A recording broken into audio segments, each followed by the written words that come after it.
Taigi sveiki, esu šioje įmonėje lygiai taip pat kaip ir tie žavūs jaunuoliai daugiau kaip 20 metų, šalia puikaus, nuostabaus produkto, kurį šiandien pristatysiu kaip grupę, ne kaip konkretų produktą, o kaip konkrečią grupę. Žiauriai smagu žinoti, matyti, girdėti, kad mūsų produktas yra labai universaliai panaudojamas, jo yra kiekvienam ofise, kiekvienoje gyvenamoje erdvėje, lygiai taip pat restoranuose, viešose erdvėse, smagu eiti Konstitucijos prospektu ir žinoti, kad registrų centre yra mūsų vyšnios, kad Panoramos prekybcentre yra Bubingos lukštas, kad Swedbank dangoraižis yra su Oregono pušim, kad prezidentūra yra Kareliško beržo, kad yra valdovų rūmuose mūsų maumedžio. Žiauriai plati panaudojimo sritis yra tas mūsų lukštas, kuris yra viena iš to šerdinio produkto, kuris nuo pat pradžių ir buvo Woodline. Šalia, aišku, atsirado paskui su metais ir lukšto briauna, medinė briauna, ir faneruotos plokštės, ir kiti produktai, ir mediena, ir akustiniai sprendimai, ir įvairios plokštinės medžiagos. Bet šiandien tokia keista gal bus prezentacija, pristatinėsiu ne konkretų produktą, o grupę.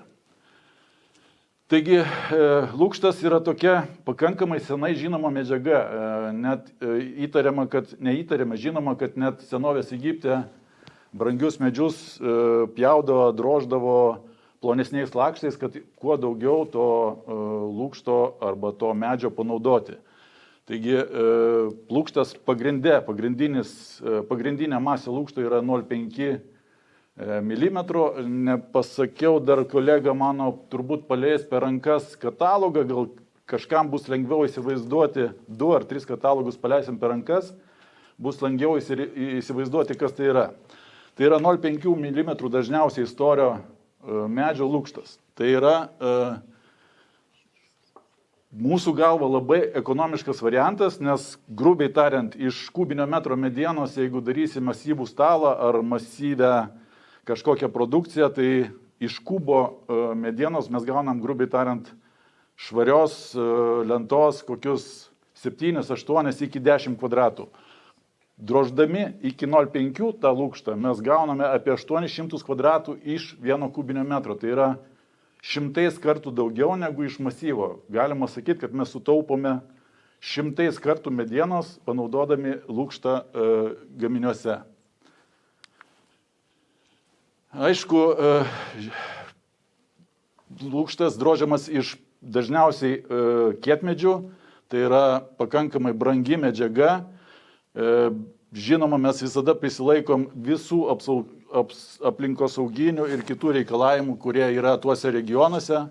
Nuo 12 metų mes esam FSC sertifikavimo grupės dalis, mes turim PFC sertifikatą ir visus kitus, kurie šiam produktui ir šiai grupiai reikalingi.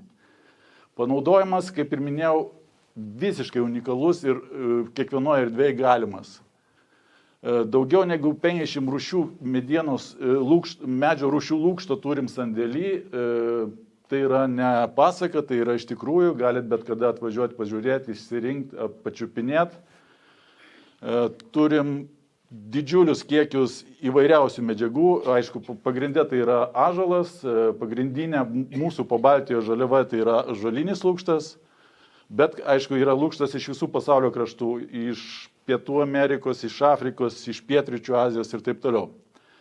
Smagu paskaičiavus žinoti, kad pavyzdžiui net tik tai šiemet parduoto lukšto užtektų, jeigu mes, sakykime, 2,5 metro panelę apstatytumėm palei Vilnius Kauno kelią, tai mes nuo Vilniaus iki Kauno ir nuo Kauno iki Vilniaus praktiškai būtumėm užklijavę visą plotą.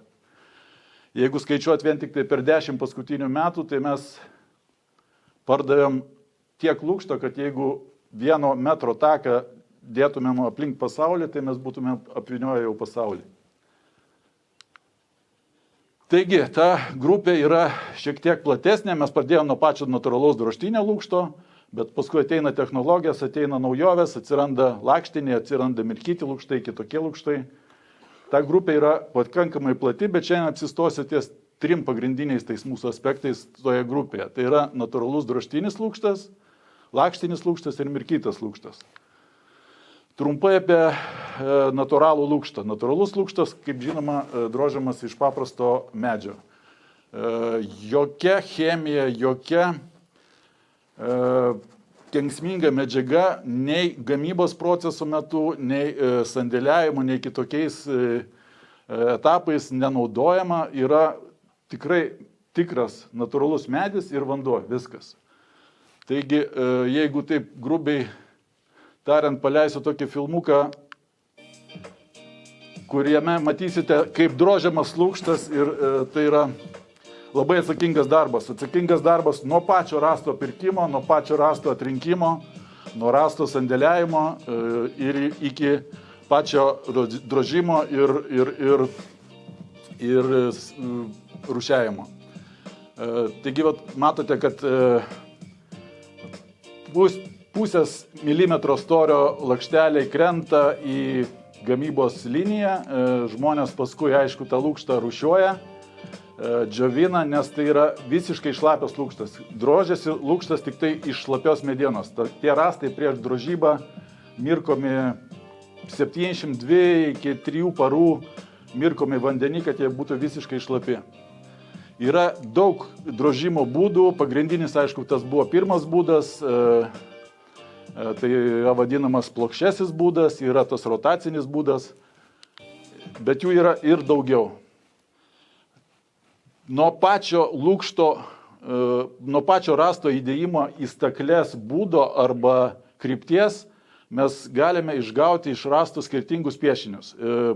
2 pagrindiniai, turbūt kurios visi žino, tai yra tas vadinamas tangentinis ir radialinis pjūvis. Tai kairiai pusėje matot, kokia kryptim turėtų eiti peilis, kad gauti tą vadinamą tangentinį, kartais vadinamas crown cutas, visokių pavadinimų yra, tai yra labai išraiškingas, su pakankamai ryškiu nepakartojimu piešiniu ir yra dešinėje pusėje tas vadinamas radialinis pjūvis, kada rievės yra pjaunamos skersai ir išgaunamas pakankamai tankus, lygus, vienodas raštas. Bet kokiu atveju lukštas yra unikalus, ne vienas pakelis, ne vienas rastas jis neatsikartoja. Tai yra kaip ir žmogus, kiekvienas pakelis iš kiekvieno rasto išdrožtas yra šiek tiek skirtingas. Žinoma, tai yra gal kartais ir problema, kad negalima padaryti kažkokio tęstinumo, bet tai yra unikalus produktas, kuris tikrai yra nepakartojamas. Aišku, paskui po to išdžiovinimo, paruošimo, gamybos metu tie lukšto lapeliai klijuojami į tos vadinamus marškinius. Tie klijavimo būdai yra keli. Tai priklauso nuo pačio projekto, nuo pačio baldo, nuo pačio interjero, nuo architekto, nuo vystytojo, kaip tai turėtų atrodyti.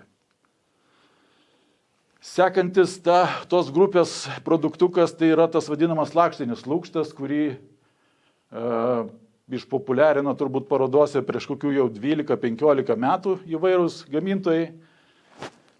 Trumpai apie šitą grupę. Tai yra irgi iš medžio drožtas daiktas, tik tai, kad jeigu tame pavadinime dažniausiai tam ir katalogė, ir pas kitus, ir pas konkurentus, ir ne pas konkurentus, yra sąlyginiai pavadinimai. Riešutas, juodmedis, vyšnė ar dar kažkas, tai yra sąlyginiai pavadinimai. Tai yra daroma iš pigių, dažniausiai plantacijose augančių medžių, šviesių, kurie po lukštenimo tie lapai mirkomi atitinkama spalva, kurią nori paskui padaryti produktą, sakykime, riešuto spalva, polisanderio, vyšnės, zebrano, klijuoja į naują bloką tokį ir paskui drožia vėl iš naujo tą bloką visą, panašiai kaip ir lukštą, bet čia jau drožia visą bloką. Kas tai yra? Tai yra, kad viso to bloko išdrožimas yra visiškai vienodas raštas. Tai yra visiškai vienodas spalva. Projektuose, viešbučiuose ar kitokiuose dalykuose, kur reikia vienodumo, vienodos spalvos ir vienodo rašto, tai yra nepakeičiamas dalykas. Imituoja medį, tame produkte yra, sakykime taip, 85-90% medžio, aišku, klijai ir dažyvė. Tai yra labai universalus, pakankamai plačiai panaudojamus produktus.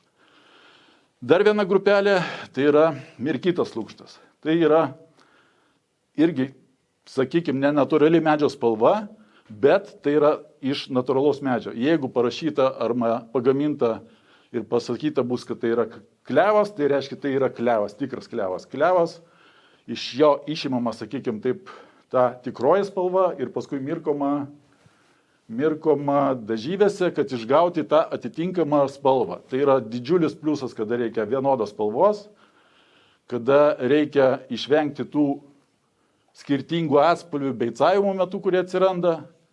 Tai yra tęstinumas, tai yra derinimas su bet kokiu kitu projektu ar produktu, nes galima pagal RALą praktiškai išgauti bet kurią spalvą. Vienas iš pavyzdžių – Nacionalinis dramos teatras, kuriame buvo panaudotas natūralus mirkytas lukštas. Taigi, medžio lukštas yra tas produktas, kuris yra žiauriai universalus. Visų pirma, jį galima beicuoti, jis priima visas dangas, lakas, alyvos, vaškai, galima išgauti įvairiausius raštus, galima išgauti įvairiausias spalvas. Yra projektų, kur mes galime pasidalinti tuo lukštu su kitais gamintojais ir pavyzdžiui, kaip šitas projektas Islandijoje buvo plokštės gamintos mūsų partnerių gamykloje Vokietijoje, o kiti baldai buvo gaminami čia Lietuvoje ir tas tęstinumas to rasto, iš vieno rasto lukšto panaudojimas kažkokiam tolimam objekte buvo labai universalus ir tai leido išgauti vienodą spalvą per visą objektą. Kaip ir minėjau apie Nacionalinį dramos teatrą, tai yra didžiulės erdvės, mirkytas lukštas, kad išvengti tų skirtingų atspalvių, kurie yra skirtingose rastuose. Tai mes šitame projekte išvengėme to spalvų bėgiojimo ir per visą objektą yra visiškai vienoda absoliučiai spalva. Lygiai taip pat smagu pasidžiaugti visokiais projektais, kurie prasideda pakankamai sudėtingai, nuo derinimo su savininkais, nuo derinimo su prieš tai buvusiais objektais.